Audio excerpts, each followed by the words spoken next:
आज हम एक ऐसी स्टोरी को ब्रेक डाउन करने वाले हैं जो किसी टिपिकल ग्लॉसी ओवरनाइट सक्सेस वाले नैरेटिव से बिल्कुल अलग है।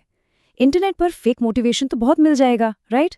लेकिन आज हम उस raw late night entrepreneurial struggle की बात करेंगे जो एक्चुअली एक रियल बिजनेस बनाता है। ये एक डीप और पर्सनल डीप डाइव है उन शुरुआती डार्क दिनों में जहां सिर्फ और सिर्फ हार्डवर्क होता है और रिजल्ट्स उनका कोई नामो निशान नहीं होता। जरा उस आइसोलेशन को इमेजिन कीजिए। कोई अपना 100% दे रहा है, लगातार काम चल रहा है, लेकिन सच्चाई ये है कि फ़ोन बज ही नहीं रहा। फ़ोन पूरा दिन साइलेंट। ये किसी भी अर्ली स्टेज एंटरप्रेन्योर के लिए सबसे डरावनी रियलिटी होती है ना। एक ऐसी क्रशिंग रियलिटी जहां लो कस्टमर इंक्वायरीज और डेड साइलेंस सबसे बड़ा दुश्मन लगते हैं। एक ऐसी खामोशी जो अंदर तक तोड़ देती है और लगता है कि यार सारा काम बस एक खाली कुएं में जा रहा है।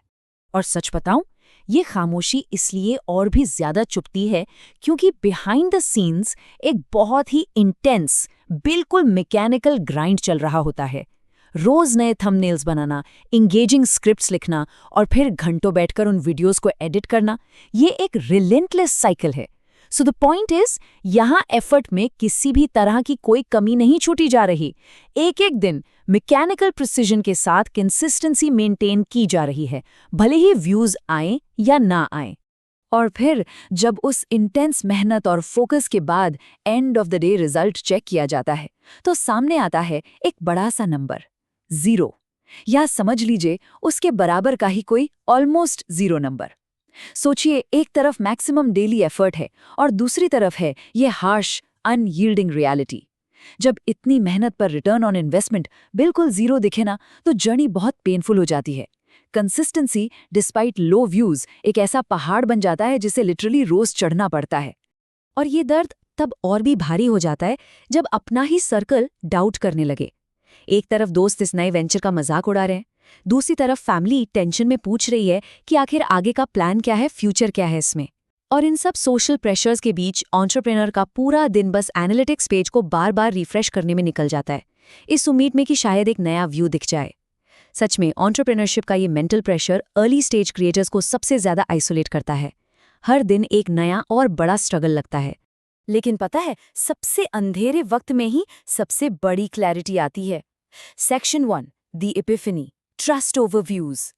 प्रॉब्लम व्यूज की नहीं थी, प्रॉब्लम ट्रस्ट की थी। आज के इस एनालिसिस का ये सबसे पावरफुल कोर रियलाइजेशन है। बेसिकली यहीं पर सारा गेम बदल जाता है, जब कोई ये समझ लेता है कि ऑडियंस को एक्चुअली परफेक्ट ट्रांजिशंस और एक पॉलिश्ड फेक फसाद चाहिए ही नहीं। ऑडियंस उन लोगों से कनेक्ट नहीं करती जो इंटरनेट पर सिर्फ सक्सेस की एक्टिंग करते हैं। लोग ढूंढ रहे हैं एक ट्रस्टवर्दी और ऑथेंटिक रियलिटी। सिंपल सी बात है, ट्रस्ट के बिना व्यूज का कोई मतलब ही नहीं है। यहाँ 2 चीजों का कंपैरिजन बहुत जरूरी है।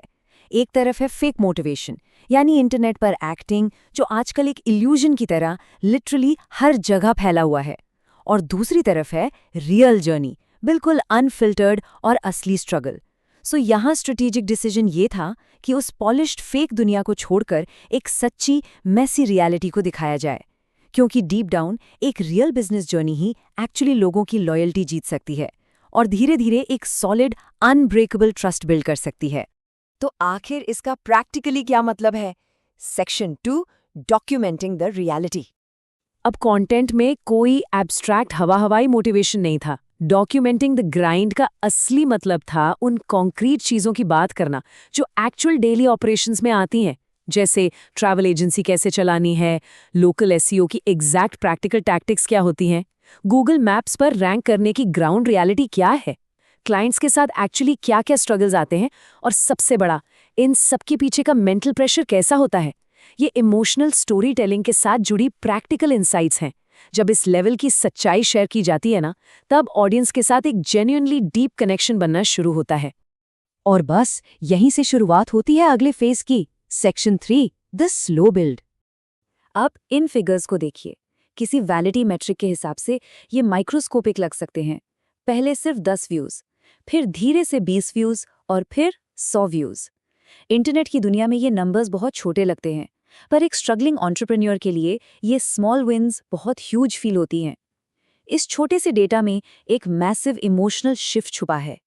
ये 10 व्यूज या 100 व्यूज किसी एल्गोरिदम के बॉट्स नहीं हैं, ये रियल ह्यूमंस हैं। ये धीमी प्रोग्रेशन दरअसल एक बहुत सॉलिड फाउंडेशन है उन लोगों की जो अब एक्चुअली उस बात को ध्यान से सुन रहे हैं। सब्सक्राइबर्स कम थे, लेकिन ऑडियंस रियल थी।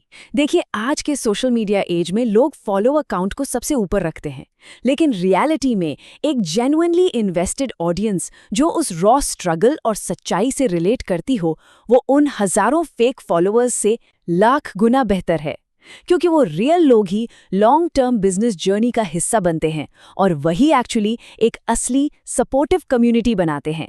और ये इस सफ़र को उसके इमोशनल क्लाइमैक्स तक ले आता है। स्लो ग्रोथ भी ग्रोथ होती है।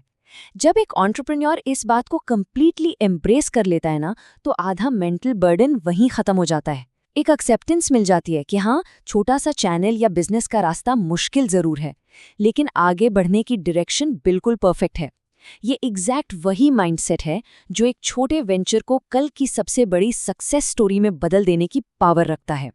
तो इस डीप डाइव को एक बहुत ही जरूरी सवाल के साथ रैप अप करते हैं। एक ऐसी दुनिया में जहां चारों तरफ सिर्फ फिल्टर्स और इंटरनेट की खोखली फेक परफेक्शन भरी हुई है, क्या रियल, मेसी और रॉ स्ट्रगल को जेन्युइनली डॉक्यूमेंट करना ही ट्रस्ट और लॉयल्टी बिल्ड करने का आखिरी और सबसे अच्छा तरीका है?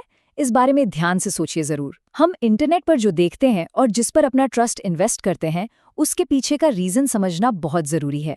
चलिए, इसी थॉट के साथ आज का ये एक्सप्लेनर यहीं खत्म करते हैं। कीप लर्निंग और मिलते हैं बहुत जल्द।